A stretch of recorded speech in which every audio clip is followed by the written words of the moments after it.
எல்லாரும் ஒரு பழமொழி சொல்லுவாங்க. ஆடு எப்பயும் வளர்க்குறவனை நம்பாது, அழுக்கிறவனை தான் நம்புன்னு. எதுனாலன்னு தெரியுமா? அதனுடைய அர்த்தம் என்னன்னு தெரியுமா? நான் சொல்கிறேன், தெரிஞ்சுக்கோங்க.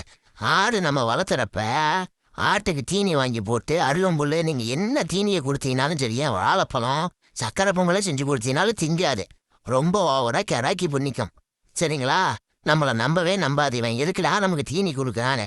ஆனால் இதே ஆடை நீங்கள் விலை பேசி முடிச்சு அனுப்புனதுக்கப்புறம் கறிக்கடைக்கான வாசலில் கட்டி போட்டிருப்பான். அவன் என்னைக்கு கட்டி போட்டானோ அன்னைக்கு கொஞ்சோண்டு தவறு கிடைச்சா கூட விடாதுங்க. சரிங்களா? சாவ போகிற நேரத்தில் கொஞ்சோண்டு தவறு கொடுப்பான். அந்த தவிட்டுக்கு புண்ணியமாக உட்காந்து விசுவாசமாக உட்காந்து தின்னுவிட்டு இருக்குங்க அவங்க கடை வாசல்லையே.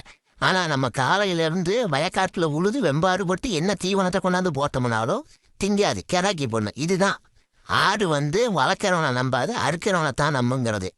இதெல்லாம் அல்பு தான், வேற வழியே இல்லை. ஆடு வளர்த்த அழகு பார்க்கல, கோடி வளர்த்த கொஞ்சத்துக்கு இல்லைங்கிற பழமொழியும் சரியாக தான் இருக்கு.